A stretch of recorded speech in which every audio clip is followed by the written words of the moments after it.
Cracker Barrel has been in some hot water over the last couple of days after their latest rebrand and marketing push. It follows a very similar trend we've seen over the last few years where companies are no longer focusing on diversity and instead following the same algorithmic trend when marketing.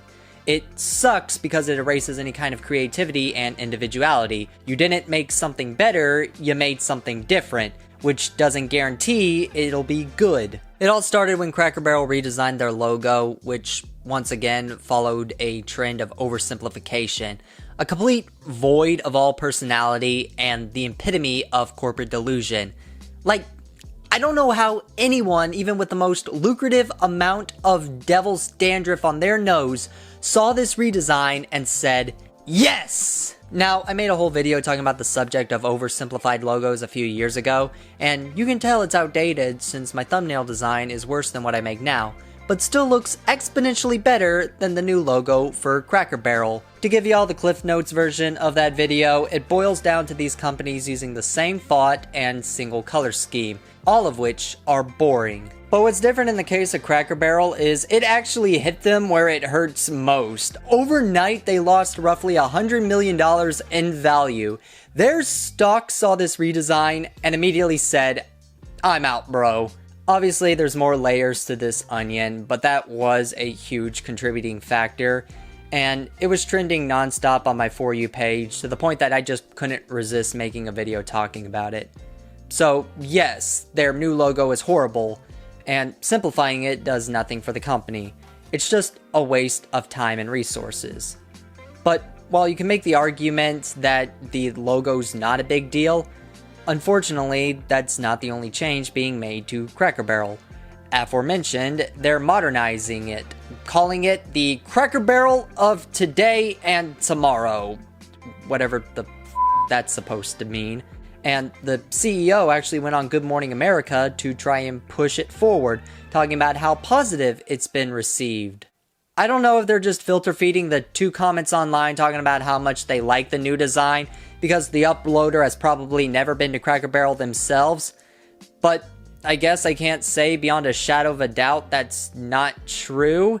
However, judging by the overwhelmingly negative reception from consumers, and the fact that their stock took a huge nosedive overnight, I'd be lying if I said I didn't think this interview was some kind of coping mechanism. Remember, the heart and soul of Cracker Barrel is going to stay the same. And so today we're actually launching a new campaign called All the More, which really highlights how people feel about Cracker Barrel. It's bigger than just a meal. We've got a retail shop. You're going to get great country hospitality with our scratch-made food in our restaurants. And that's really what this campaign celebrates. So we've enlisted a little bit of help from a guy named Jordan Davis. Maybe you've heard of him. He's got a new single and album out, and he's in our ad and is the voice of it as well. And it really, again, just highlights those things that make Cracker Barrel Cracker Barrel. Well, that sells it for me. I know everyone's excited about GTA 6, but I'll tell you what, Cracker Barrel's campaign with Jordan Davis, that's all the hype I need. Nothing else will ever make me feel excitement, quite like Jordan Davis being hired as the spokesperson for the new Cracker Barrel. In all honesty, that's probably the only good decision the CEO made. Not trying to get off topic here, but if I had to describe this change to Cracker Barrel, it would be modern country music. So, picking Jordan Davis as their spokesperson for a modern country store, yeah, that checks out. This isn't a dunk on him as an artist. I think his songs are alright, but I never think country when I'm listening to them. I think this accurately represents the new direction for Cracker Barrel, as opposed to picking an exception like Luke Combs or Morgan Wallen. I'm also thankful they didn't rope in a classic artist like George Strait into advocating this atrocity. And more so surprised they didn't just pick someone like Beyonce, because that'd be fitting given this trend they're advocating. Getting back on topic now, basically this whole interview is just her trying to reassure people this isn't a bad thing. They aren't changing anything, and the Cracker Barrel they knew and love is going nowhere. Even though they redesigned the logo, and remodeled the interior, and updated their menu, and rebranded to be more about the Cracker Barrel of today and tomorrow, as opposed to the Cracker Barrel of yesterday. You know, the one everyone knew and loved. Is the food changing? The food, well, here's what I'll say about that. Innovation has proven to be really great at Cracker Barrel. People are loving our new menu items. We're reinvigorating our dinner menu. And a lot of restaurants are leaning and going back to nostalgia, things that the customers are really comfortable with. We never left it. Yeah, you never left it, but you're changing up. You're kind of going a different direction. Why is that your strategy? Yeah, because the Cracker Barrel needs to feel like the Cracker Barrel for today and for tomorrow. And again, the things that you love are still there. We need people to choose us, and we want people to choose us because people love this brand. People love this brand so much, which is why we're changing it. They're talking about not leaving nostalgia behind, but modernizing the entire brand. But those two things contradict each other. She's insisting the experience of an old country vibe will still be there, but modernized. But that clashes. It doesn't really correlate with the identity the brand was built upon about nostalgia and simpler times. You can't do that while keeping up with the trends. Like, I don't know how you can modernize an old style experience. So to me, this feels less like giving a damn about the brand people love, and more so trying to brainwash them into believing these things correlate. They don't. It'd be like if I tried to convince you this bottle of water is a bottle of Jack Daniels, but modernized. You can keep taking shot after shot, but you'll never experience the sweet sensation of a slow burn quite like drinking a classic bottle of Tennessee whiskey. If you're improving the food, that's great. I don't have any complaints. If you want to do that, that's fine. I just don't know why that also means you have to change the whole brand identity. To me, the only thing this brand correlates with is the saying, go woke, go broke.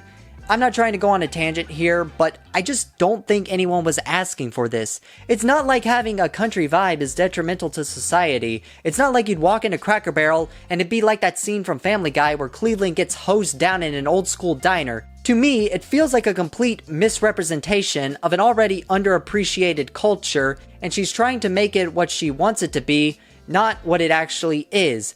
Because again, you can't modernize while remaining nostalgic. They are different, yet she keeps insisting it's the same. So what's the point of trying to present it as something different? Another big change she talks about is making more comfortable chairs. Again, I'm not opposed to that. Just because something is old-fashioned doesn't mean it has to suck.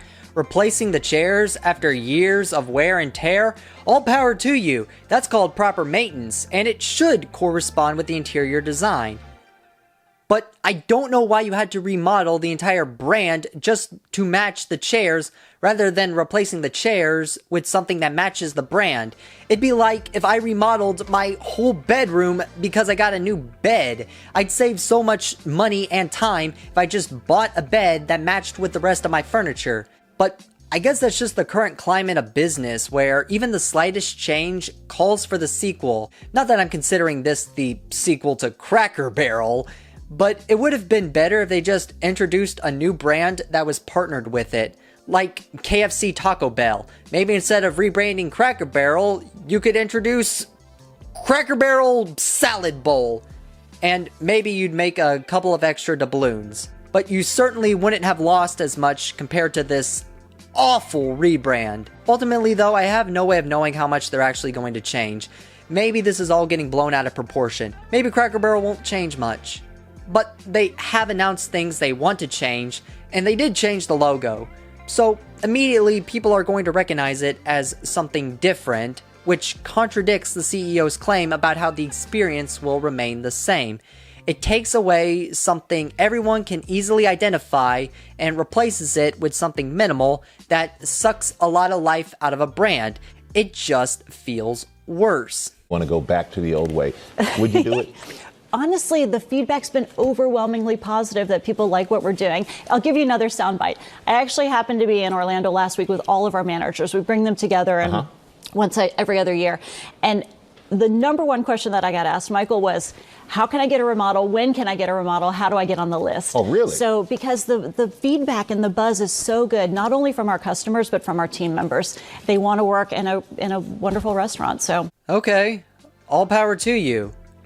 But that doesn't really represent everyone's perception of this redesign. Like, you can quote the managers in Orlando who are groveling at your feet begging for a redesign and use it as an indicator that this is the right direction, but that doesn't tell the whole story. I feel like you can point to your stock price and correlate it to when the new logo dropped, as well as public feedback, a lot of which are from your loyal customers, and make the assumption that things aren't all fine and dandy. They're currently writing it off as a vocal minority, but I'm pretty confident this is a large majority of people who aren't really excited about this.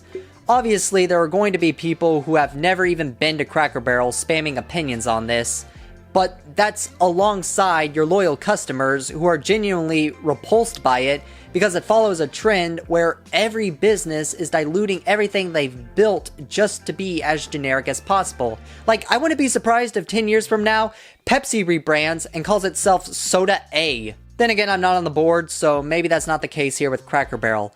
I just know we've seen this same song and dance from several businesses over the year, and people have expressed they're tired of it.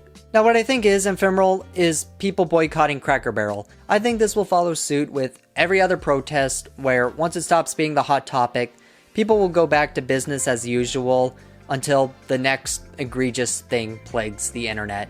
I'd be shocked if Cracker Barrel stock never recovers from this and it continues to plummet after this rebrand. Like, I would actually get a kick out of that. Not because I hate Cracker Barrel or want to see the CEO fail, but because we've seen time and time again that once you reach a certain position of power, you can only fail upwards. So it would be satisfying if their current CEO actually drove the company to the ground after pitching this awful idea. Because while she keeps insisting it's not a change and it's better for the company, it is a change that's ultimately worse for the brand. But I guess only time will tell if this turns out to be true. Anyways, though, I just wanted to talk about this because I saw it was trending, and that's really about it. So